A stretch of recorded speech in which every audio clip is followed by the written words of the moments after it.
Hello fellow rebels, and welcome back to the channel. In today's video we're going to be doing the slack on the chain. I made a previous video, only a select few have seen, and I ended up doing it wrong. I took the measurement very wrong, so thanks to Daryl for pointing that out. It's always great advice, and I'm reshooting the video now. I'm going to do the chain slack properly. I didn't know how to read the measuring tape. That's the way it is. I'm just upfront and honest about that, and more or less for everyone else to learn as well as me. So I'm going to show you the tools of the trade for today, and then the Haynes manual as well, to show you where I get my measurements from, and we'll go from there. Let's have a look. Okay, first of all, the tools we're using today. So we're using the measuring tape, then we have an 8mm socket, and we have that on the bottom, on the back of this here. I got an Aldi with all the set here, and that fits back in there. And then we have our 24 socket spanner, I mean, for over here for the axle nut, which fits here. I swear to God it does fit. Okay, so the 24 fits here on the axle nut. Okay, that's for that. I need that there. And then we get a measurement from the Haynes manual, so this one here. And then we look at a slack with bike on the side stand, so Bonneville T100, 20 to 30mm. So that's the measurement we're looking for. And then, as you can see, I pulled that way too much before, so it's very loose. At least the chain is lubed this time on the video anyway. So I need to measure that. So you see the numbers there, so there's like 1, 2 and 3 there, so you can see the 3 there.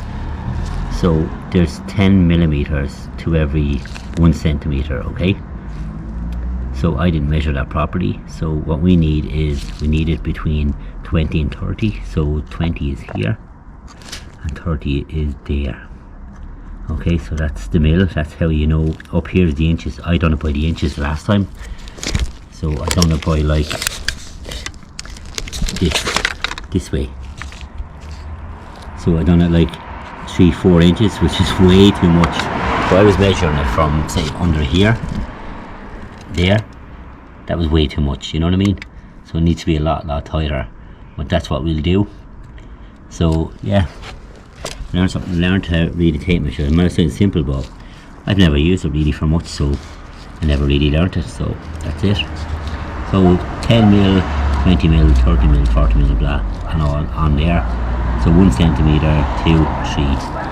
All that matters here is millimeters. So that's 10mm there, 20 and 30. Okay, so let's loosen the nut first. And let's loosen that loose bit there. So you don't have to loosen it all the way out, just enough for the adjuster to move.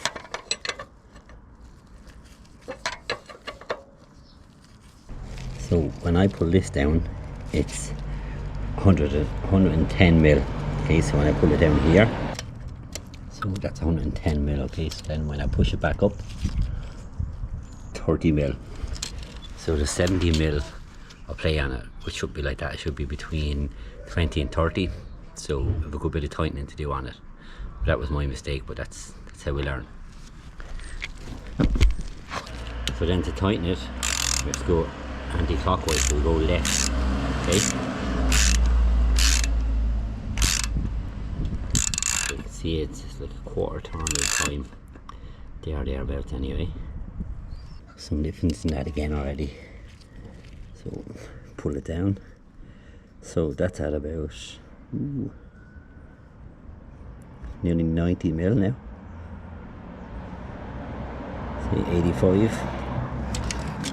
Okay, so the chain is slacking to 25mm. I have to do a load of times just to remeasure, just to make sure I got it right. I'm going to take Bonnie out for a spin now and see if the sound is gone off it.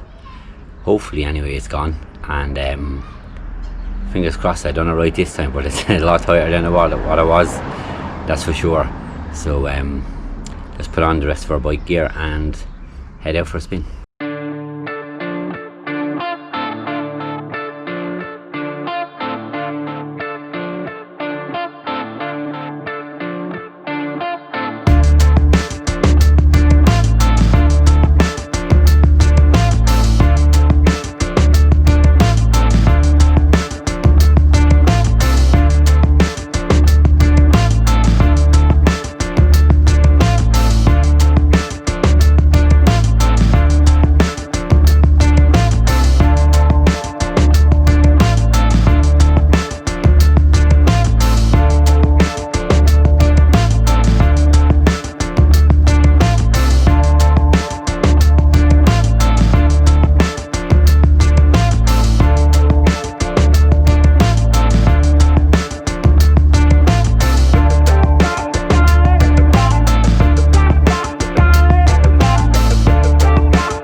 Okay, so just back from my spin. I checked the chain when I got back, it's fine as well, all good with that. But there's a serious knocking noise. I don't know what it is, it's doing my head in. It sounds like it's from the gears, or I don't know if there's something with the sprocket, it's not catching the chain or something, but it feels like it's the gears, because every time I change the gears, there's like a knocking sound for, like it can be really loud or it can be just quiet, but you can kind of you can pick it up, because I only have my earbuds in today, so I don't have any music playing. But yeah, it's doing my head in. It has to be something with the gears, because this every time I change it and then it goes off, the sound goes away for a while then, but then again when I change gears it's either up or down. And I'm having gear issues. It's not catching sometimes. I need to get that looked at. So I have to get my rear tire done in the next while anyway, so I'm going to bring that in to get it done. Maybe if Paddy has a bit of time, I'm going to bring it over to him to have a look at the bike itself, so can he see what it is first. But when I bring it into Marcus to get the tire done, I'm going to get him to have a look at that as well, because something's going to happen when I'm out. I just don't feel comfortable going too far on it. I actually really don't want to go on it again until that's fixed, or at least go on it anyway and bring it in to Paddy or bring it into Marcus, one or the other. to have a look at it properly. But yeah, I'm not happy with it. The chain thing, all good, very happy with that. I learned the tape measure properly this time. Let's hope we can figure out what's up with Bonnie as well with the knocking noise. So I hope you enjoyed the video. I enjoyed learning more. Hope you enjoyed it as well. Hope you enjoyed the spin out the road, bit of information on Bonnie, and until the next time, Deise Rebel out.